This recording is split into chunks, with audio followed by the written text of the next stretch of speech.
Hey,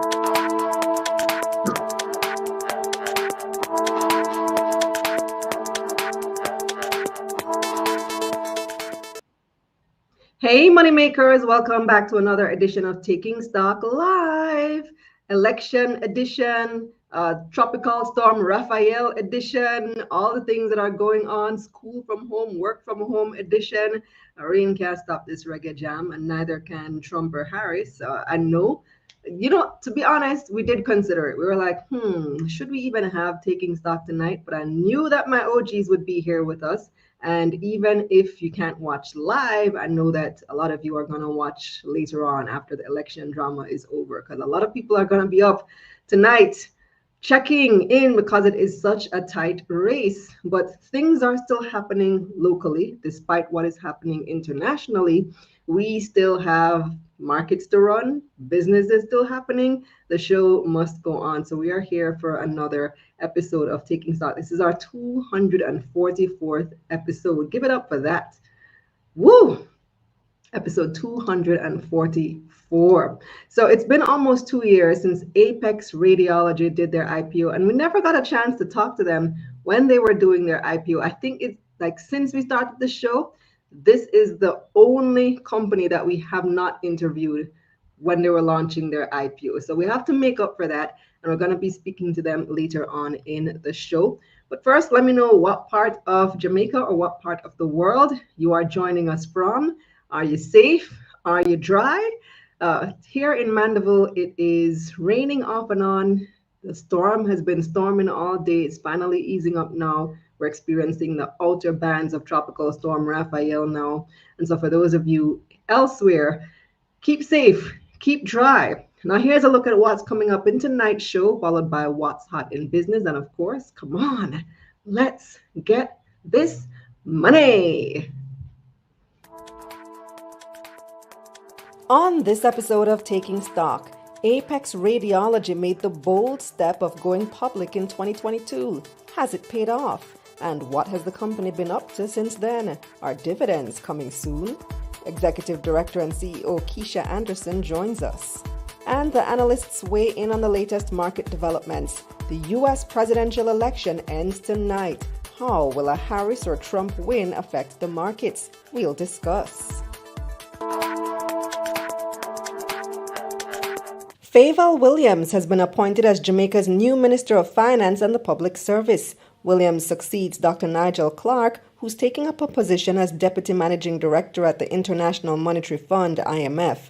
Senator Dr. Dana Morris Dixon will replace Williams as Minister of Education, and Matthew Samuda will reassume his post as Minister without Portfolio in the Ministry of Economic Growth and Job Creation. NCB says it's frozen about 300 accounts as it investigates a technical issue affecting Uber transactions. According to the bank, the glitch only affected customers who used their Visa debit cards to pay for Uber rides. The glitch resulted in some transactions not being charged to customers' accounts, leading to unpaid balances. Customers took to social media last week to express frustration. Some users now have liens of over $300,000 on their accounts.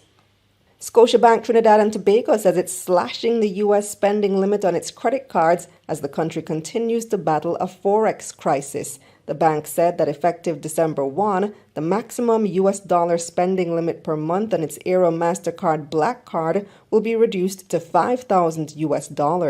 All other personal card limits are being slashed to $2,000 US. Scotia said the change includes all transactions conducted outside Trinidad and Tobago and all international online transactions. Customers will also no longer be able to use their Visa debit card for overseas point-of-sale transactions and ATM withdrawals. The news comes as Trinidad is dealing with a foreign exchange crisis, resulting in the government and financial institutions rationing the U.S. dollars available in the country.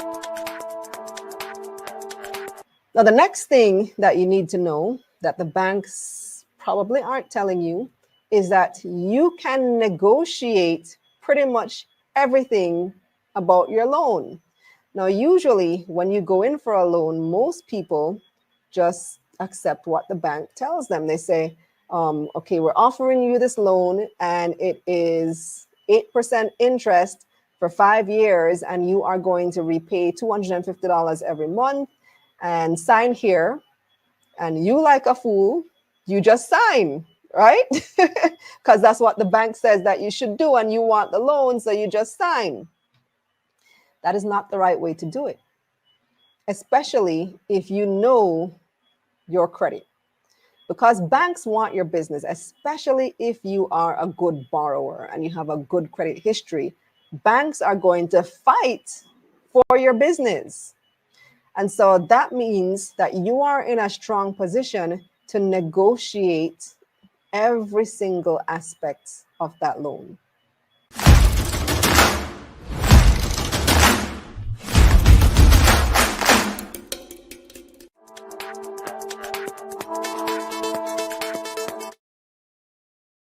Welcome back. So that was a clip from our last Money Mission webinar. What was it called? It was the launch of Debt Do-Over. I remember that much. I think it had something to do, something with debt. I can't remember. Oh, it was called The Real Cost of Debt. And that was about 2 weeks ago. Last night we had money mentorship, which was pretty awesome. We did a kind of different approach on money mentorship last night. We were talking about financial trauma and trying to remember what our first memory of money was. So taking our members back to their childhood and trying to make those connections as to why we treat with money the way we do today. So that was an interesting one. Big up to all our money makers in the chat. Let me see who we have in our chat this evening. Who is on and where are they joining us from? Learn, Grow, Invest says, today feels like a holiday with the rain. See, I assumed everywhere was closed, but I went on the road just now and line outside KFC. Burger King was open. I thought everywhere was going to be closed today. Tropical storm, no stop KFC, I tell you. But it did feel like a holiday. The kids were at home doing school from home. I was working from home.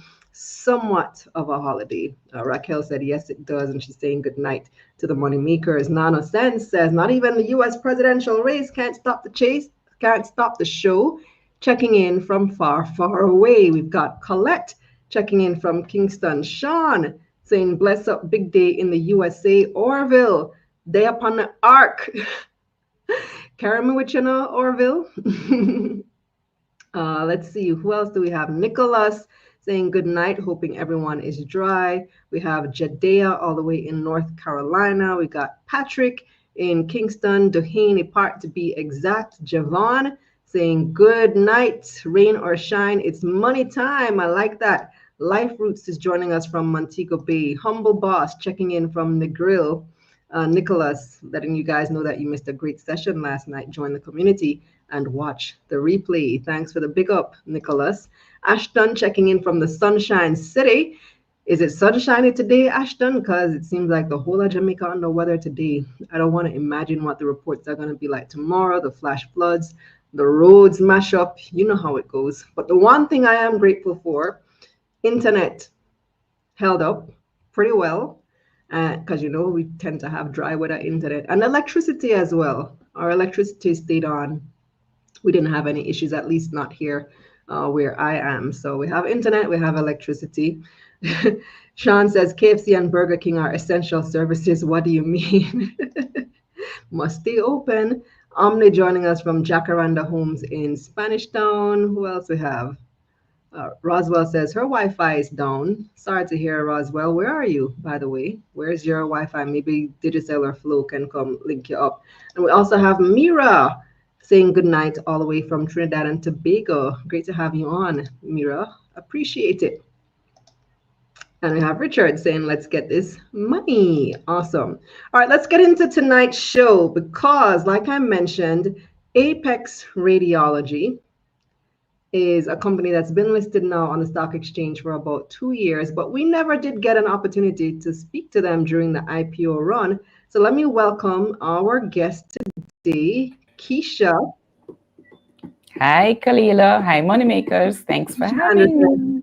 CEO of Apex Radiology. I say IPCL there. So can you just give us a little background about the Image Plus Apex story? Sure. I just want to say that thanks to your viewers for listening tonight, because I'm figuring this is not the main attraction. Everybody's focused on the US election. I'm happy to be here and actually to be on the show. You said it's a 244th episode and we Yes. just making it. Well, better late than never, right? So, Kalila, guess what was open today in addition to KFC? Image Plus Consultants Limited or Apex Radiology. Okay. Yeah, we were actually open today, and I feel really proud of that because our team members were out and our patients came out, and quite a few of our competitors were closed. I mean, it says something for us, you know. So, having gone through two things this year, not impacted by burial, we stayed open, and we were meaning that we're open the very next day and then being open today through Tropical Storm Raphael, I think we've shown that our business continuity plan is working. So thanks again for having me. Apex Radiology is the company that people will know the name by, but it's really registered as Image Plus Consultants Limited. They started actually in 1996, and at that time went by the name Apex X-ray and Ultrasound, you know, and it was started by two Jamaican female women, well, obviously female women, in who actually were radiologists, and they decided that they wanted to be able to give an option outside of the public system, which was not able to handle all the demand. And they started with what they call two modalities, X-rays and ultrasounds, and that's why the name was as it was at first. The location that I started with was at 2A Mullines Road, and it's still one of our four locations now. We since expanded to 129 Pro in Ligony, 3A Winchester Road, also in Kingston, Ligony, Kingston, I should say. And then we opened in Ocherius, St. Anne, in 2019, I believe it was. And so we have 4 branches today with just over 90 team members, about 13 reading radiologists, and we do several modalities. So we offer X-rays, ultrasounds, CT scans, fluoroscopy, nuclear medicine, and then since 2023 and 2024, we added mammograms, and MRI services at our Ocherius location. And so we're really happy that we're showing growth and expanding to meet the diagnostic imaging needs of Jamaicans. And we serve both private patients that come in and patients that come from the public system, either sponsored through the Ministry of Health program or they actually pay for themselves, but we offer preferential pricing to those that come from the public system, being very cognizant of, you know, affordability and the need for diagnostic imaging in healthcare. Right. So tell us a little bit about your story. How did you become involved with this company?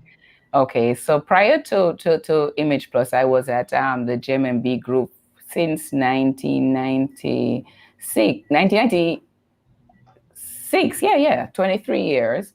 I actually, quote unquote, retired in 2019. And really that was because I just felt it was time for a break. I'd been going full steam ahead and I had made I guess, an unkind of spoken commitment to Joan Duncan, I remember in 1998, and the dream was at that time to actually get a commercial banking license. So when that was achieved, I felt that I could comfortably move on from that service. And I was not doing anything for about a year. And then in 2020, I got a phone call from one of the co-founders, Dr. Caroline McDonough, about giving some support to Image Plus. So I went and I said, okay, it's I didn't know much about diagnostic imaging at the time. And I said, it's a small company, let me see. And then I felt really, Kalila, like it was a diamond just waiting to be discovered, you know?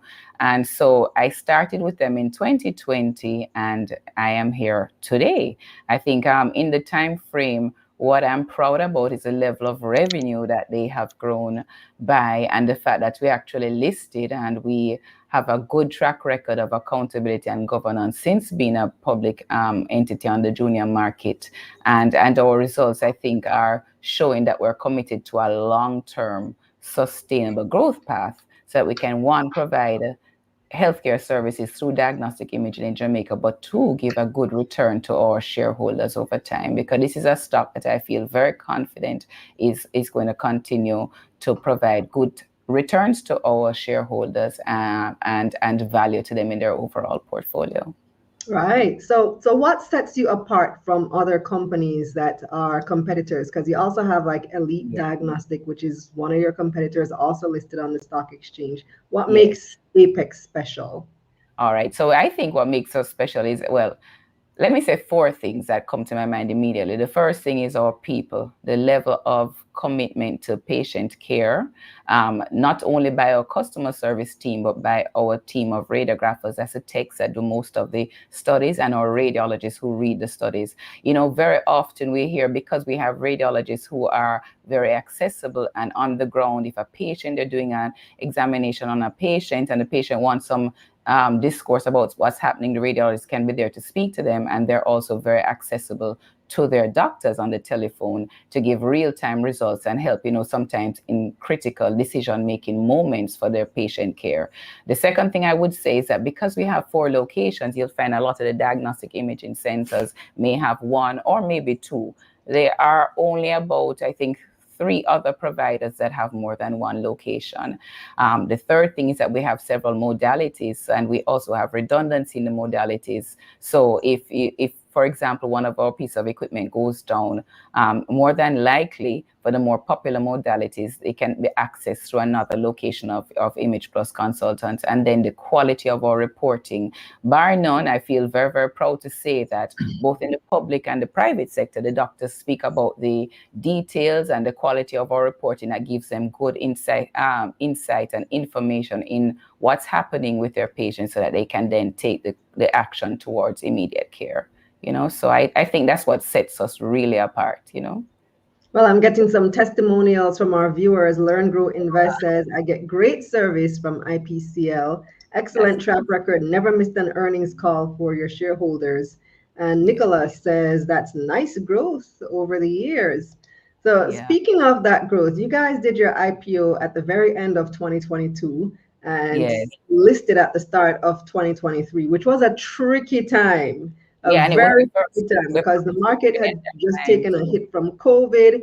Then you had the SSL scandal right at the start of 2023, and a lot of companies had decided to kind of back away, companies that were considering IPOs. But you guys went through with it. So why did you make that decision to go through with it at that difficult time? I think we had made a decision sometime in November 22, and, we went through all the regulatory filings and applications. And then it was right before, like the week before Christmas when we opened, but we felt that the timing was still, it was still worth it, and we could actually go through. And then we were actually the first company to have the listing in 2023. And then thereafter, there was a significant slowdown in the market. What I think we would have seen since that then is the impact on our share price, because I think actually we're very undervalued, and so we have seen our share price fall off. I think something else I learned in that period too is that we actually had investors, believe it or not, who were thinking, not really realizing that we are $2 per stock, were thinking that we're at $1, and so they were selling for less than the $2 and really thought that they were making a gain. So it was a really strange time. But I think that shows such as yours and others, Learn, Grow, Invest, etc., and the education that's being done in the market is very important. I like how it feels like a placing the power in the hands of shareholders to really understand the market and how it can work for them.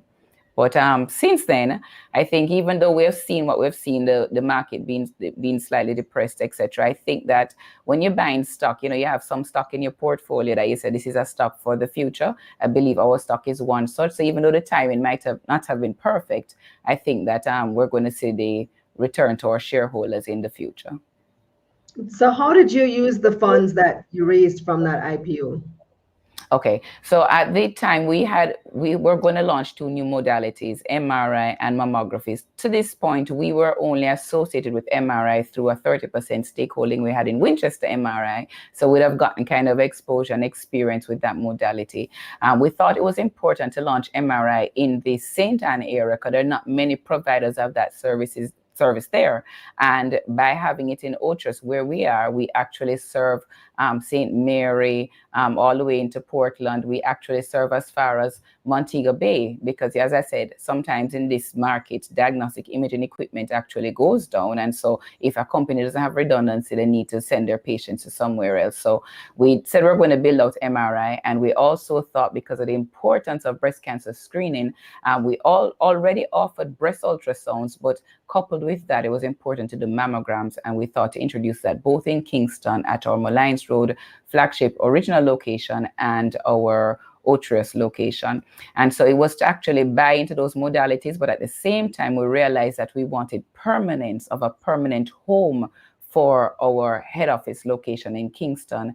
And we decided to buy property, which at the time it was not disclosed, but since then we have disclosed to the market. It's at 33 Lady Musgrave Road, which is right directly opposite where AC Hotel is now. We think it's a really great location for That our is a great location. Yes, and our average Jamaicans who take public transport, it's a very easy public transport route. If we think of where hospitals are, it's not in the heart of New Kingston, it's not in the heart of Crossroads or Halfway Tree, so it's a pretty good access point as well if you're coming from University Hospital or you're coming from KPH that side, or even as far as Princess Margaret. So we think it's a great location. So in the end, we ended up using our IPO funds mainly towards the purchase of that property, and then we actually did financing, bank financing, traditional financing for our mammo and MRI units. And we are actually now, Kalila, going to build out that location at 33 Lady Musgrave. We actually are in the process of a joint venture agreement, and I unfortunately can't say yet who it is with, but I can say it's with a contractor, and we're going to build with our equity in the project being the real estate, and we hope to have that new head office flagship location, which is a relocation of our 3A Winchester Road location, by December 2025. So we're like all focused on getting that done now.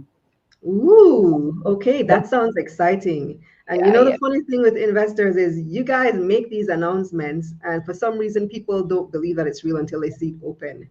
You Like, know, we have a great track record of that, though, because we told them we're going to buy MRI and Mama. We told them it was going to be in within a year, and it was. And we've launched modalities. And even though we had, if you look at our results for the last quarter, it was, I would say, probably for some, a little bit disappointing because we had our first loss since, since we've been listed, but in a while in the company. And that was really because, of course, by buying new equipment, you have the whole impact of depreciation and the cost thereof, as well as you have the impact of the financing of the equipment costs and the revenue. We were impacted in the quarter by one of our CT units being down for a delayed time. And at one point in the quarter, Kalila, 3 of our CT units being down, which had never happened before. And so you saw that the revenues were a little bit behind and the costs were still there because they're already there and built in. But when you look at the new modalities and the performance of it, I mean, we've done over 3,000 scans on them since we put them in. And I break that down for people and say what that means in terms of like mammos per day was working out to 5 per day, just that we were targeting 10, and MRIs per day was working out to a little less than 10, and we're targeting 20. But the truth of the matter is that we're getting there now, we're building up. And the thing with these modalities is that they are going to create long-term revenue streams, and the demand for them is very, very high. Right? I was saying earlier that we were offering breast ultrasounds, and then we started with mammograms. But now another big thing in diagnostic imaging for breast cancer is the MRI of the breast, and we are one of only 2 providers in Jamaica that actually offer that now. So that's kind of what's going on with us. So you preempted a couple of my questions, one of them being about the company performance recently. But I do want to go back to this new building that you're about to build, because I mentioned that should be on stream by, you said, December 2025. I mentioned that people often don't believe it until they see it, even though you make the announcement, even though you have the track record. What comes to my mind is Fontana. When Fontana did their IPO, they said in the IPO documents that they were going to build Waterloo Square, and for some reason, the stock price took off after Waterloo Square was built, even though that announcement was made months prior. And so, investors, those of you watching right now, be on alert. Apex is coming with a new flagship building across the road from the AC Hotel prime location by December 2025. So what does that mean for your investments now and your investments for next year? I'm not saying anything, just take that into consideration. And I would say one thing to add to what you're saying, Kalila, in that at that location, we're going to be able to offer another modality that we only do in some part now, which is called interventional radiology. And so, what people may relate that to now is now we do like lung biopsies, liver biopsies, breast biopsies, and it's going to be an expansion of that. And you know that for us, hospital bed space in Jamaica is not very wide, and it's also a little bit expensive. Now, if you want to do a simple biopsy like that, it can actually be an in and out patient in a facility such as ours. So by offering that, we're going to be able to accommodate many more of those cases by having that interventional suite to do those services. So the new building, expansion of our services, but also increasing the offering of another modality. So as you say, investors, take note. Take note. A question re your services. This question comes from Shells, and she wants to know, what do you think it would take for the international industry to introduce a mammogram machine that uses a cup device similar to a bra sheet? Because women have been complaining about the flat pressing devices for decades, and it's a deterrent to more women doing mammograms. Let's hear your opinion on that. Oh my gosh, it would only be a very uninformed opinion because unfortunately I am not a doctor. But what I can say is that the services that we offer now with the flat mammography unit, I just did my mammogram 2 weeks ago, and not because I'm there. I do my mammogram very regularly because, you know, after age 40, you need to be doing your mammogram every year. Before age 40, it's not recommended unless you have some kind of family history. You do a breast ultrasound. And what I'll say is that it is the most pain-free experience I've had. The technology has evolved. The amount of radiation is less than it was prior. And so even though it's not what the viewer was requesting, I can say it's a much better experience. And if it is something that you want a more definitive answer about, I can ask one of our radiologists to probably send you something, and then we can always post it, you know, to answer that question more specifically. Okay, Shells, I hope you get an answer, or I hope, we follow up with that question later on. Okay.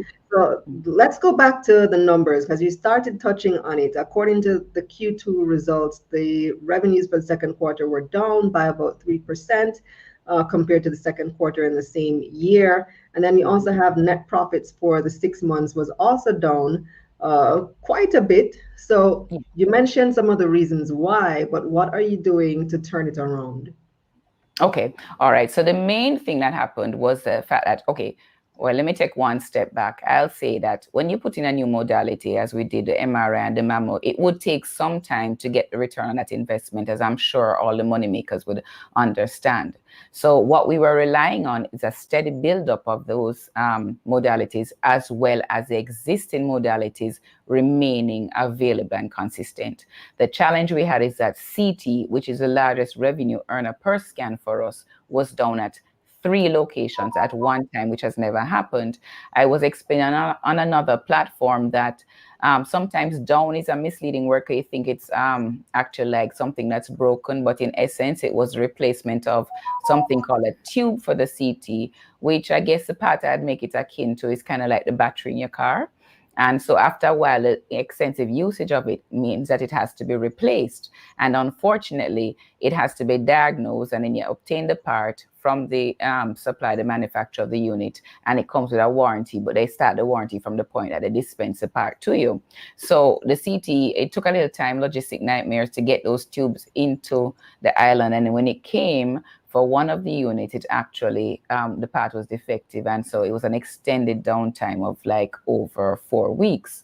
And so the existing revenue streams were impacted. And at the same time, the new revenue streams, the ramp up was a little slower than we anticipated. We are now closer to the levels that we wanted and growing. And it's not a matter of demand. If anything, it would have been a matter, Khalil, of, I think, us just perfecting our execution with something new.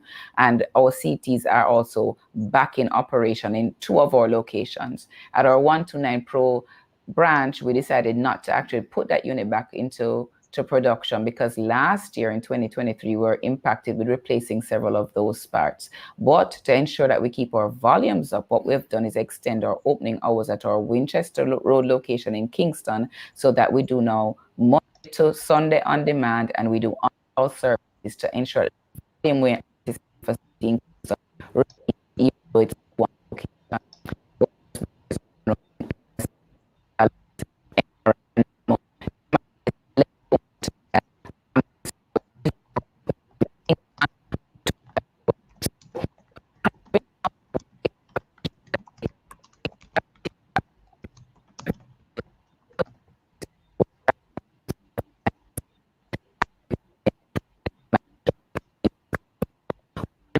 So, so you're breaking up, Keisha. I'm not sure if it's my internet or if it's yours, but I am not hearing you very well. Let me see in the comments if anybody else is having that issue. Hopefully it was my internet. I don't know. Okay, so they said that you're breaking, so it seems that it was your internet. Well, can you continue? It seems like you're fine now.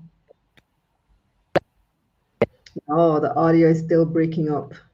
Still breaking up. I think it's an internet issue. And strangely enough, your video is fine. The video is working perfectly fine. The video is flawless. Usually we have a video issue more so than an audio issue, but for some reason the audio is breaking up. It's like stuttering while the video is playing clearly. So that's very strange. Somebody said it sounds like somebody DJing. They're scratching a record on your audio. So let me hear you again, Keisha.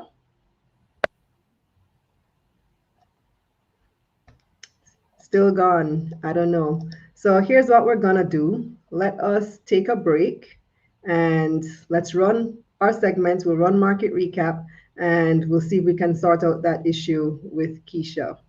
And in the meantime, we'll come back. So we'll come back to you and hopefully the situation is resolved. So let's take a break. I think I have our poll question. Let's run the poll question, Sachelle.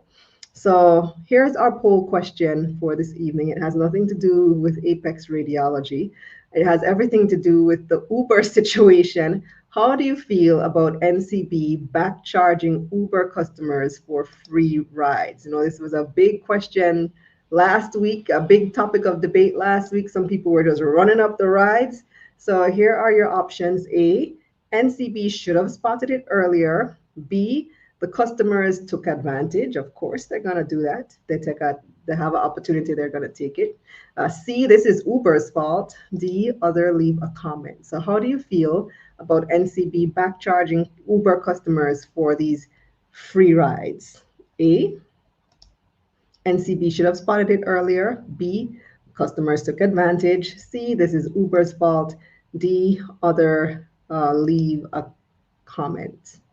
So Keisha, let's ask you to sign out. Well, let's see if you're on first. Can you speak Yeah, again? hearing Ah, me now. there we go. Yes, hearing you now. It was the mic. The battery on that one was going. Ah, it was the Sorry mic. about All right, that. Yeah, yeah. awesome. So we're What was glad the to last have you you. heard so I could take you from that point? I can't even remember now. What were we talking about? We were talking We were talking about about what we're going to do to ensure that the situation for the results for Q2 improve. right. So yeah, so I was saying explaining that we're going to ensure, well, the CTs are back up, and that even though we only have one CT in Kingston up, we've extended our opening hours at that location so that we can manage all the demand for CT. So we're doing Mondays to Sundays, so 7 days a week, as we need on a Sunday. And we're doing on-call services up to midnight on Monday to Thursday, and then Friday to Saturday, all through the night till morning. And then same thing again, Saturday night until Monday morning. So that is ensuring that our existing modalities deliver the numbers that we intend.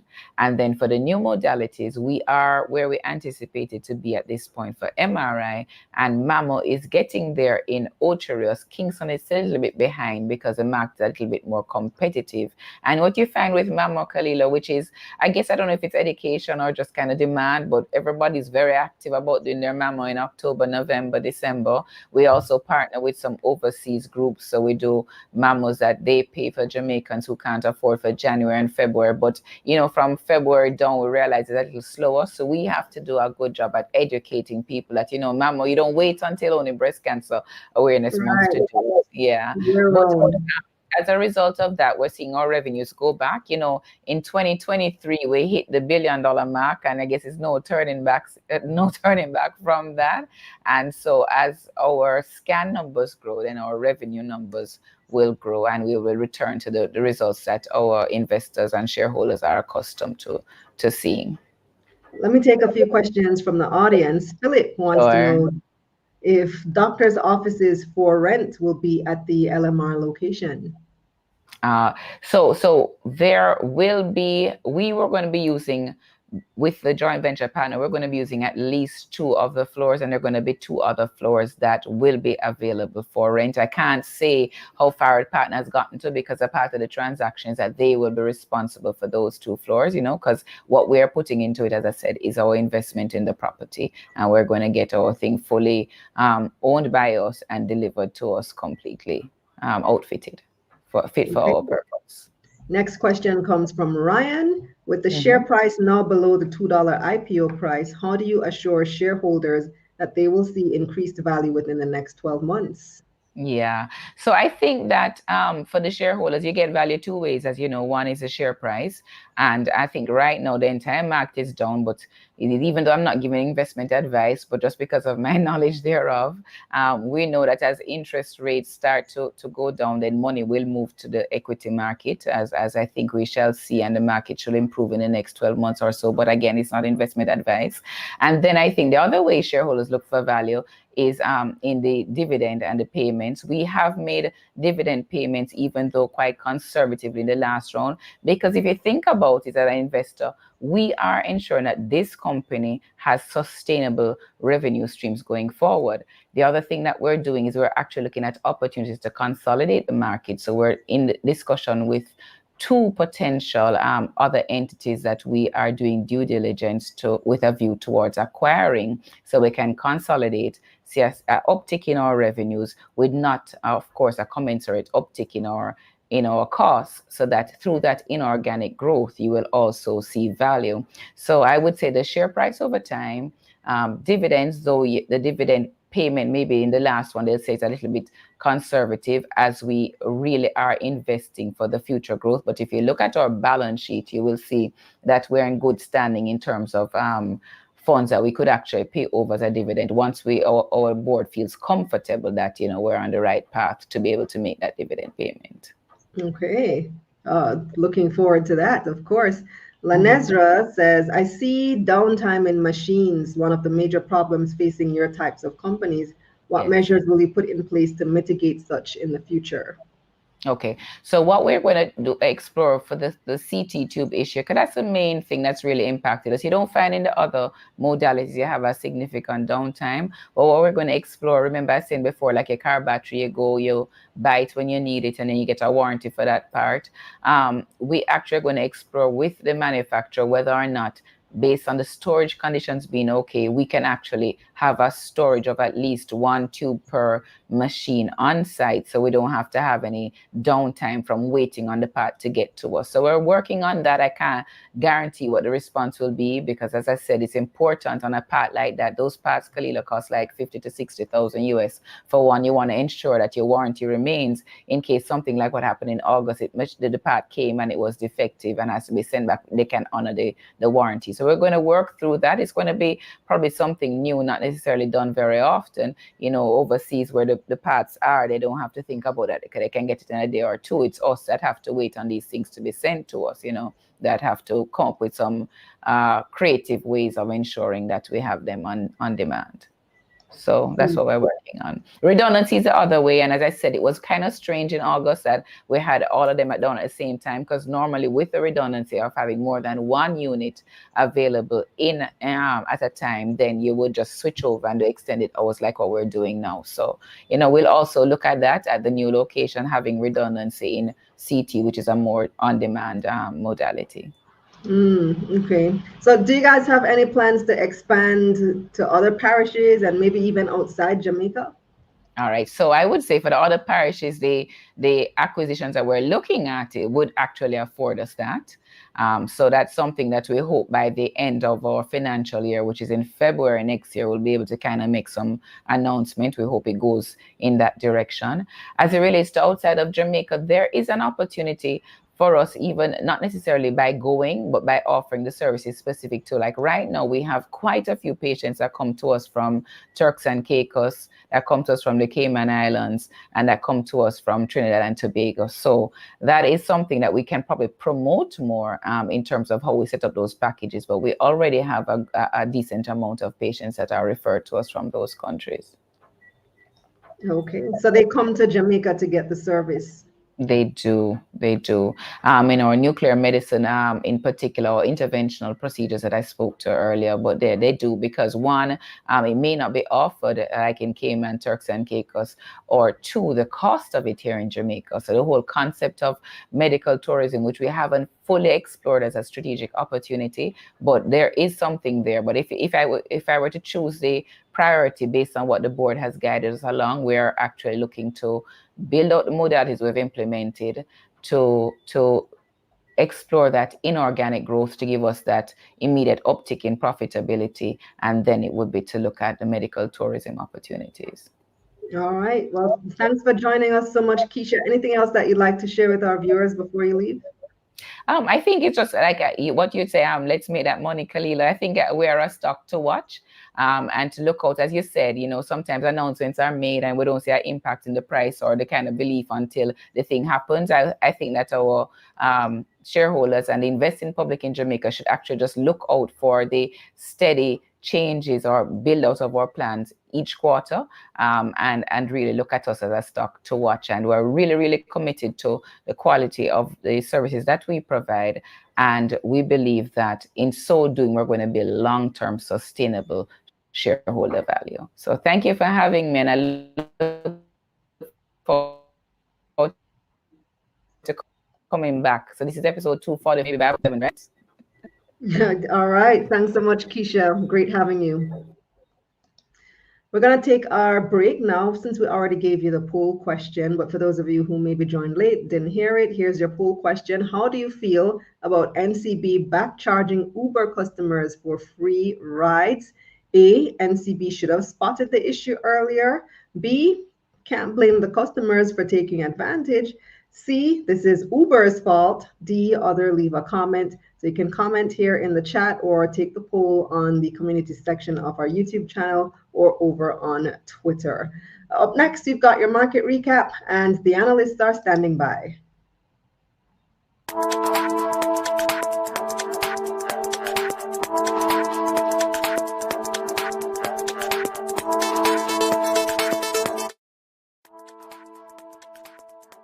Time now for your October market recap. The combined index fell by 1% in October. 127 stocks traded across the main and junior markets for the month. 55 made gains, 65 lost value, and 7 stayed the same.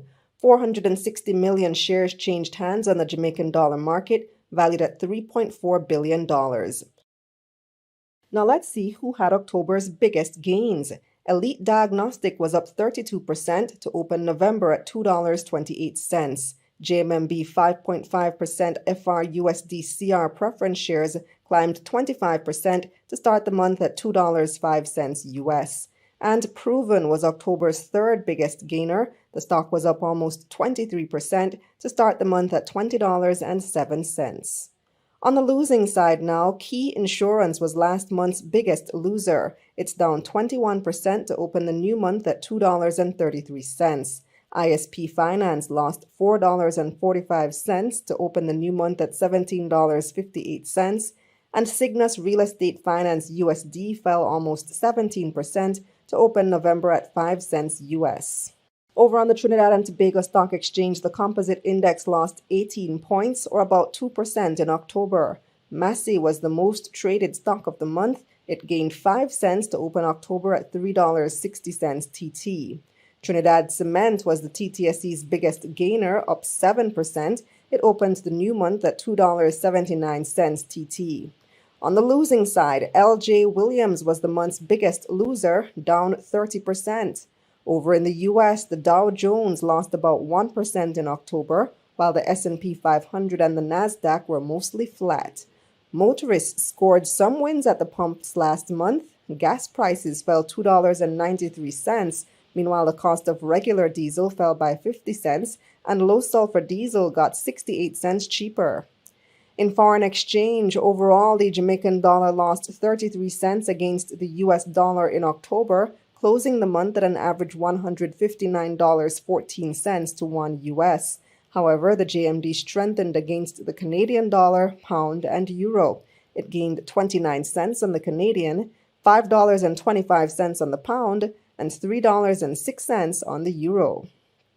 Finally, on the crypto markets, Bitcoin prices gained 12% over the last 30 days, trading at $68,318 US on Monday, while Ethereum was up 3%, trading at $2,450 US on Monday.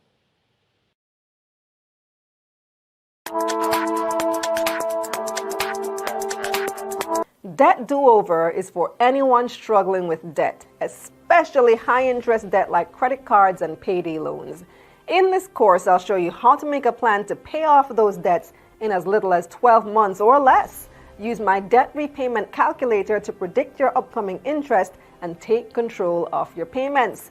Then we'll move on to using debt the right way, learning your credit score, how to negotiate better terms on your loan, and how to maximize the benefits of your credit card without going into more debt. And I was able to get out of debt by March the following year. So I took approximately 5 months. And this was something I was struggling with for maybe about a year. And with Khalila's help, through the Money Mission, I was able to get through that. The video that made the most impact for me was the one speaking about the credit card. Really good advice. I was able to manage the money properly. I was able to not overspend.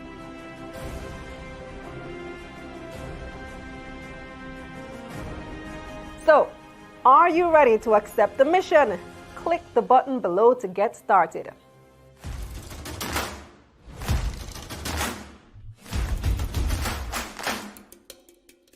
Disclaimer: this is not intended as financial advice.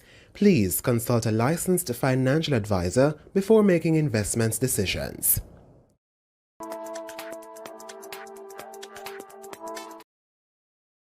Welcome back. Let's take some of your comments first. I see one here from IG from Samich Davis, who says, if you receive the product, pay for it. Simple. Yes, NCB should have spotted the issue much earlier, but all parties have a responsibility.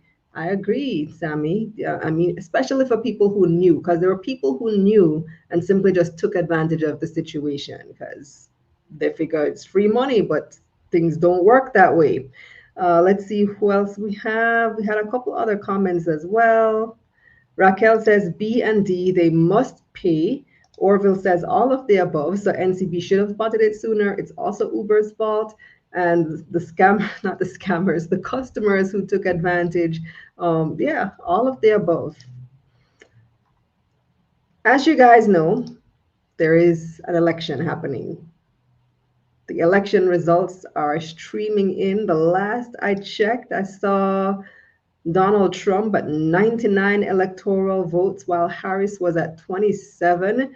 We do have one eye on the TV, and I'm sure many of you who are watching live right now are the same. You have one eye on the TV and one eye on taking stock. So my producer is telling me Trump is at 105 now, and how much Harris has? 105 to how much? 27. Early days yet, still early.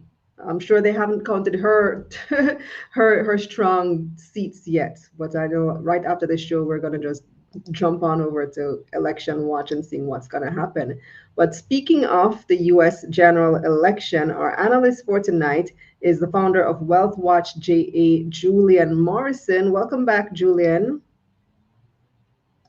Dr. Doom.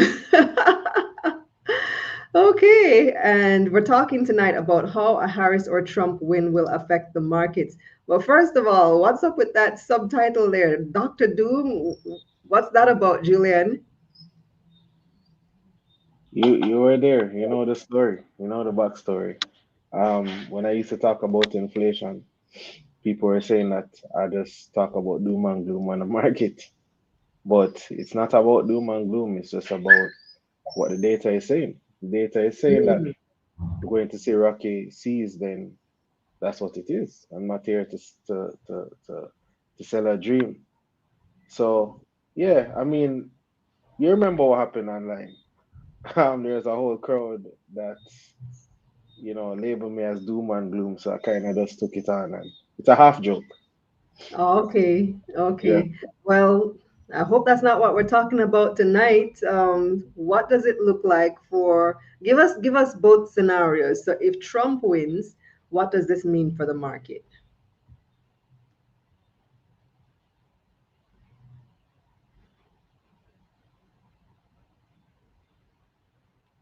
I think we have a delay.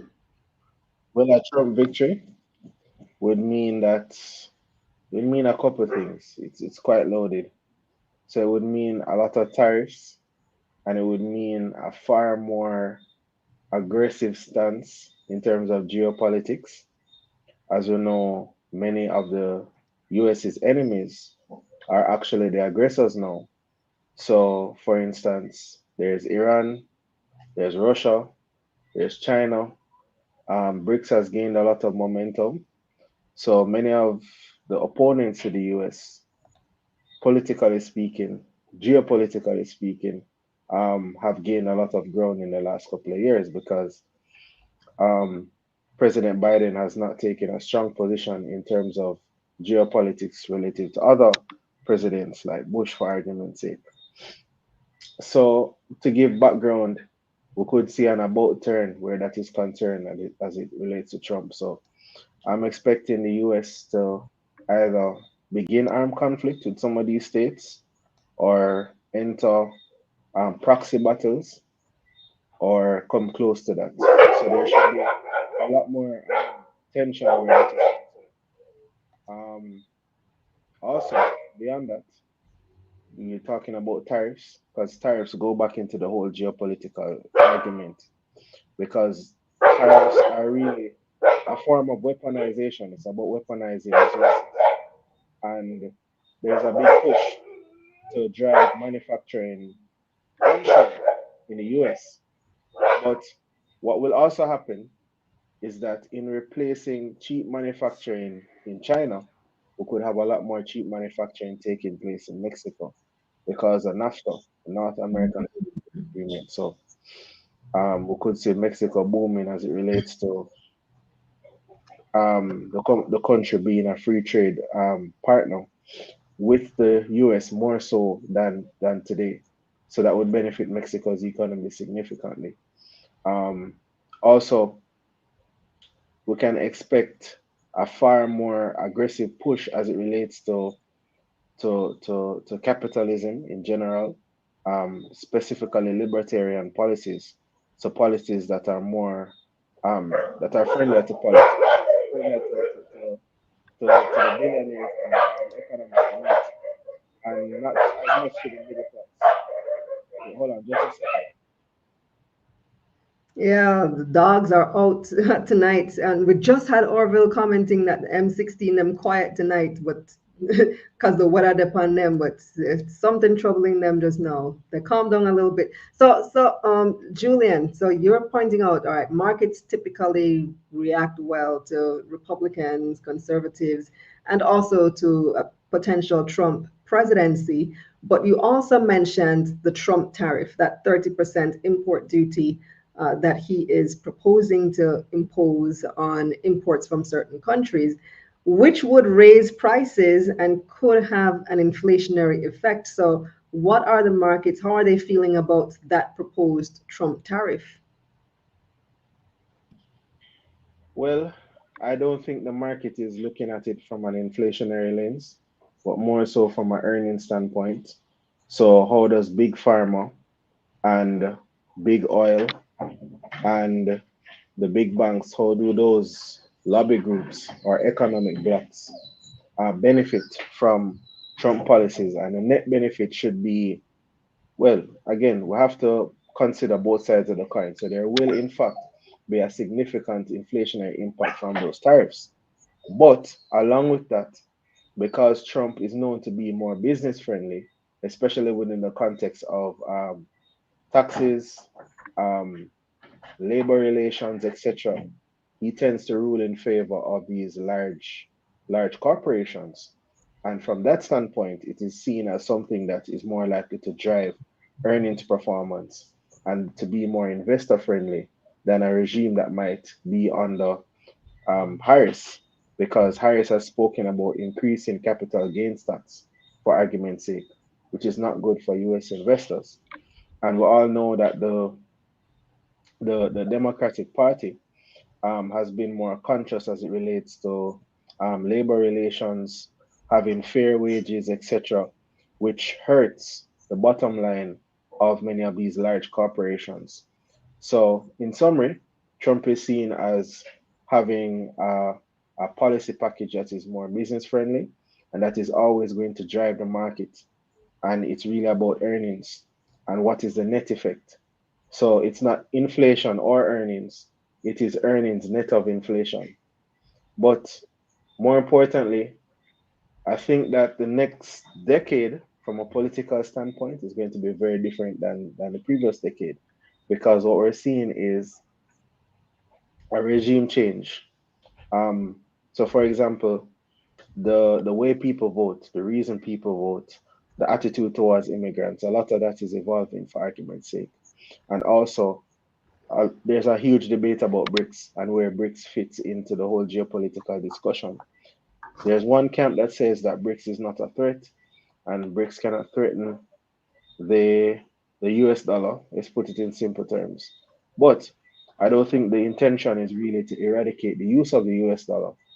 I think BRICS is really there to not necessarily stop other countries from using the US dollar, but more so to prove a point politically and to reduce the leverage that the US has through its big stick policy. Because all right, so back in the day, the US used to have the gold standard, so the US dollar was tied to gold, and in removing the gold standard, what the US would rely on is international trade and also its war machine. So if it's a case where the US cannot leverage its advantages over another country strictly through trade, they can always use soft or hard security-based policies to twist that country's arm. For example, Venezuela and Cuba is another example, and countries that side with those other countries. So, for example, if a country is too friendly to Cuba or Venezuela, then the US would clamp down on them from a trade standpoint. So, again, geopolitics, the war machine, and trade all go together. They're not separate.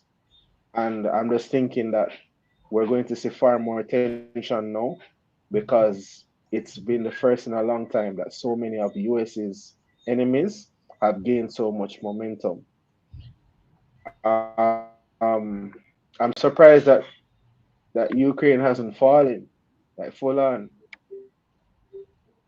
because I anticipate use Ukraine to bait the NATO states into armed conflict as a means of getting the US to relax their stance of being neutral or being aloof to the issues and to send troops on the ground because Putin is the type of leader that wants a war. There are some political leaders that want to go down in history as warlords. Saddam Hussein was one of them. Putin is one of them. There are several others. Bush was one of them. There are some leaders who want to go down as war heroes. You can think of them. Not really hero in the true sense of the word, but they're warlords. That they want that to be their legacy. So the fact that there are so many of those kind of leaders now, we're likely to see more extreme policies overall. So it's deeper than just saying, okay, there are going to be some tariffs, because we also have to consider that we're running out of cheap oil, which is why so many US companies have gone into Guyana. Because again, as we shared previously on other episodes of Taking Stuff, the further we have to drill for oil is the more expensive it gets. And Right. oil is not an infinite resource, it's finite. Sean wants to know if World War III is still on as per your prediction. Well, I don't know if I can be credited as Team World War Three, but because World War Three implies that there'd be a very large coordinate. Yeah, that's funny about the Doctor Doom thing. See, it played right into it. Anyway, um, World War Three implies that there's this large coordinated effort to go into a political tug of war. That might not necessarily happen, but what we can expect as a baseline expectation is that the period of peace that we've been accustomed to for most of the last 30 years, especially in the Western Hemisphere, is not likely to continue because we're going through a different political cycle. The political cycle is now dealing with more extreme governments that are negotiating with each other, right? So we're likely to see a reduction of globalization or a different phase of globalization where we're starting to see the prominence of trading blocks over broad-based international trade where China is just producing for almost everybody pretty much. You're going to see China trading with key strategic partners and other goods producing countries doing the same thing. And beyond tariffs, just from the standpoint of having trading blocks and what they call less integrated supply chains, what that would do is cause longer shipping routes and cause ships to have to use more energy to move goods. And that is inflationary because we're not benefiting from economies of scale anymore. Countries can't just focus on what they're good at and use the world as their oyster. If we're focusing on trading blocks, it simply means that as it relates to inflation, even if there's no direct tariff on a good or a service, it means from a good supply standpoint and a logistic cost standpoint and an energy cost standpoint, we're likely to see higher prices for certain commodities.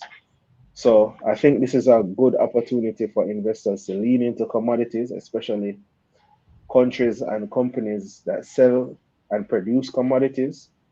I think the traditional means of just, for example, relying on cash or cash like instruments is not going to be as effective as it would have been 25 years ago. So, even though interest rates might go back up to match a higher inflation expectation, the fact that we're in a different regime as it relates to commodities because of what's going on politically, we have to change how we invest. So, for example, gold, metals, silver, silver producers, real estate, tangible products, um, you name it. As it relates to commodities, it's very good for us to find a way to get some commodity exposure to net out some of the risks that we're talking about. Because as it is now, even if it doesn't perfectly align with our discussion, it's not likely to be far off because there are some things that are just far down the wicket. In other words, if BRICS wasn't going to be a threat, they would not have gotten the momentum that they have today. That story would have been killed a long time ago. And there have been US military chiefs that have gone as far as saying we expect armed conflict with China in 2027. But the problem is that the US has had difficulty recruiting, meaning in all branches of the military. So what you find is that while China and other US opponents have been able to sustain their infrastructure as it relates to war and their military machine. The US, while they have very advanced technology and their defense spending in their budget is huge, and the US budget is another thing. America is their debt to equity is crazy. They're where we were in 2013. I think their debt to equity is more than 130%. America has borrowed too much in a short space of time. So even though they have the biggest defense budget to this day, it's not likely to be enough to fight all their enemies at the same time. It's just going to be too much at once. They have to cut back at some point, and they don't have the manpower. So we have a few questions for you, Julian, before we wrap up. Sean wants to know, is there any advantage that Jamaica could take advantage of if Trump wins?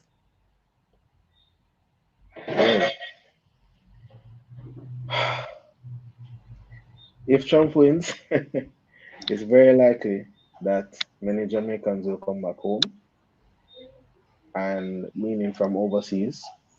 And if they do, they'll bring their contacts and their experience and their capital with them.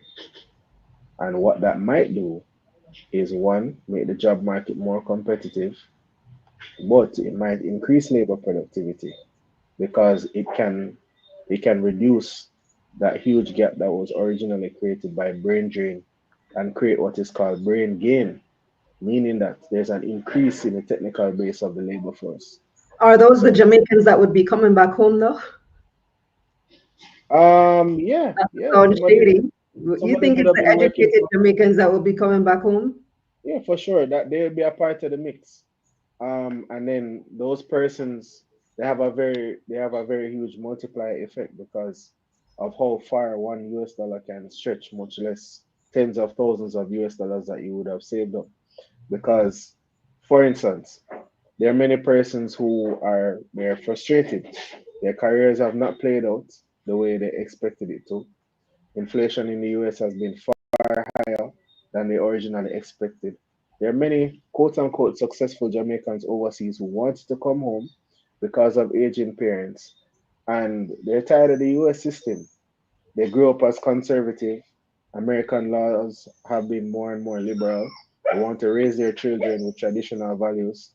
And these are not my views, by the way. I'm just saying what the narrative is. Um, and also, there's also the longing for home to begin with, and persons want to give back. So I'm not saying they'll all come back, but I expect a big shift because I've seen where persons have started to change their minds about quote unquote foreign. Once upon a time, running after foreign was a cheat code. I'm not hearing that anymore.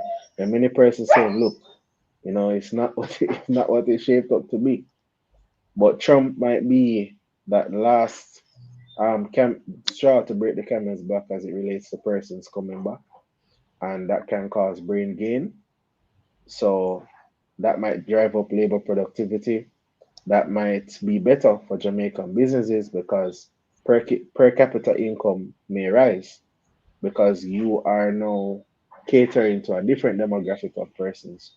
There are persons who have higher saving higher saving bases because of how well they've done overseas. And persons, again, they have their contacts overseas.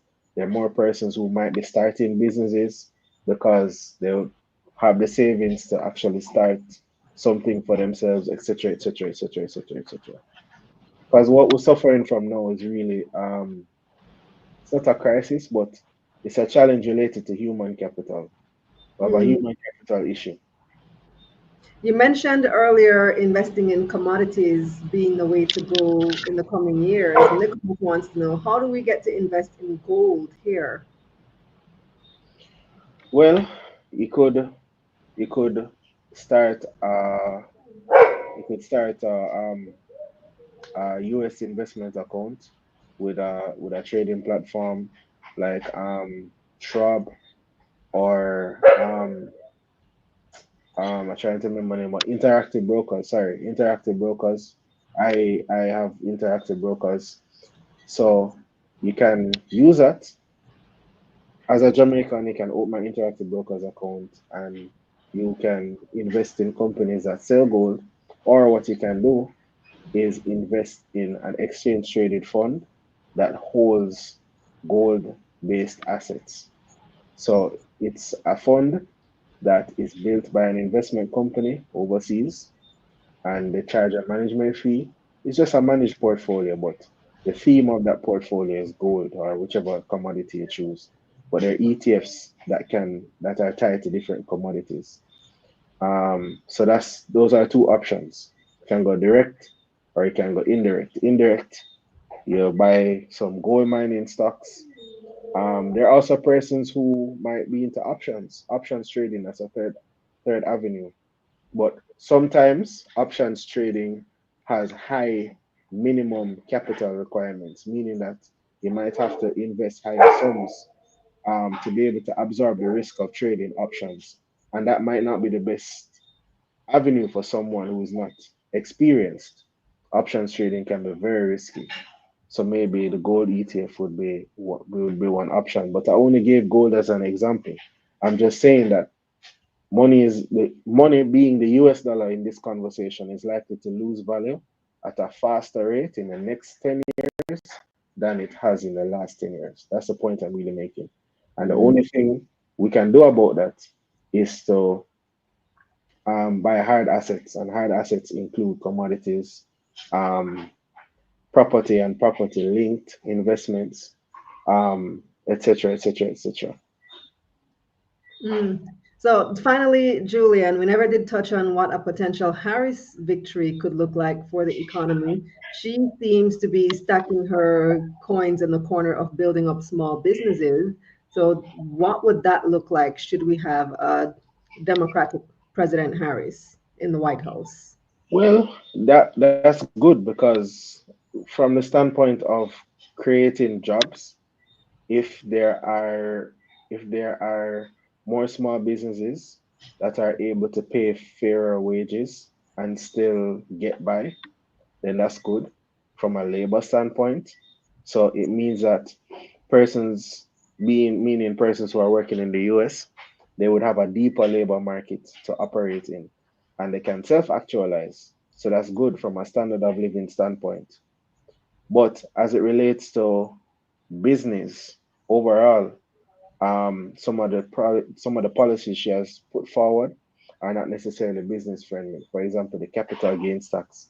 Many companies might not opt to list on the S&P 500. They might stick to private capital vehicles. So they might go with private equity funding or venture capital funding. And most investors don't have access to that. Most investors have access to the S&P 500. So that's one way there's a drawback. Also, there might be migration of capital because of unfriendly tax regimes.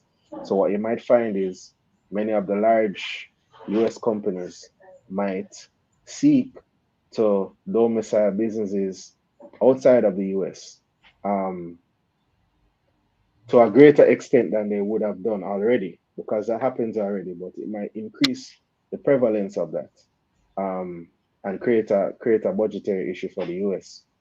So everything is a matter of pros and cons, but just from a probability standpoint, I'm expecting a Trump victory.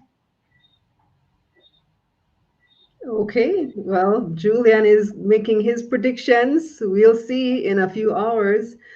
Maybe because it's so close, who knows? It could end up taking days, weeks, months, like it has in the past, especially because we're talking about Trump here. Um, hopefully, within a few hours, we will know what the result is. Thank you so much for joining us again, Julian. Anytime, Khalida. Thanks for having me. I'll leave it to go watch your election feed. So we'll take our final break and come back with your comments.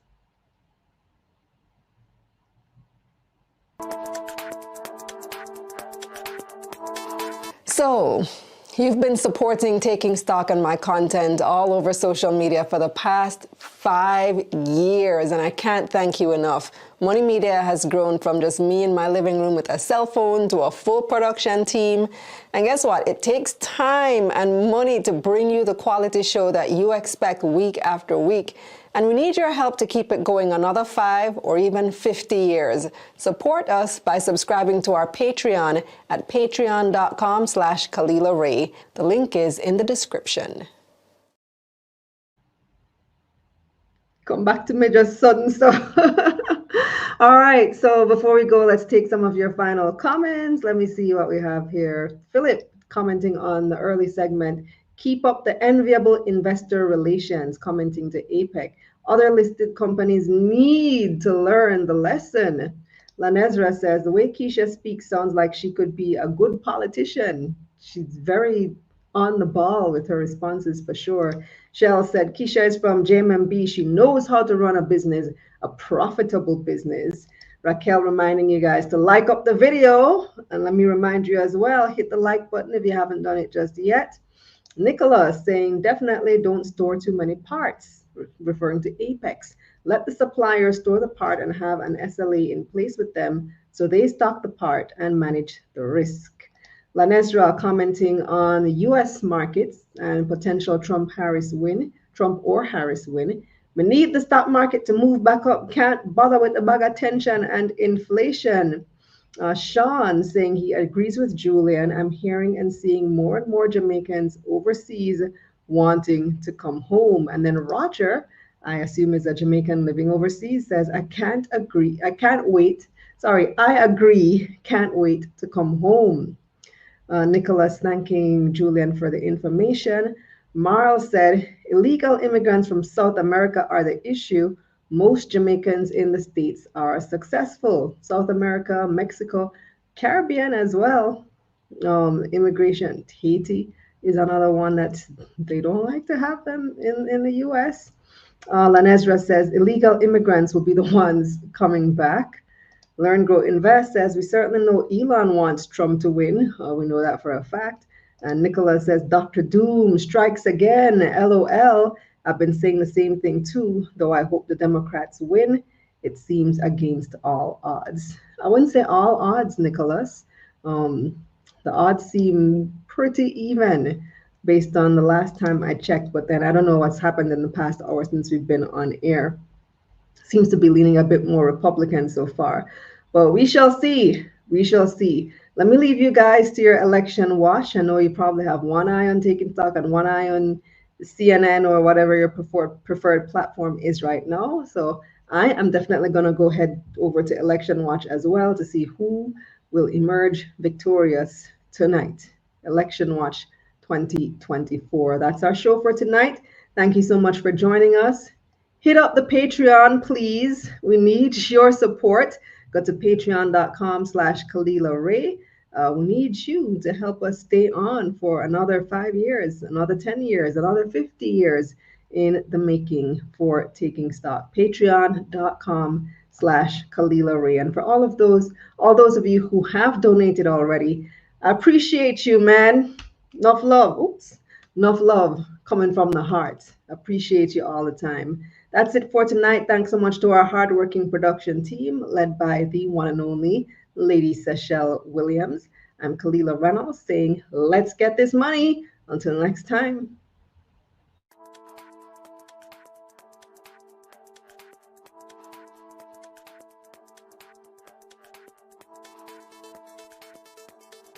Let's get this money.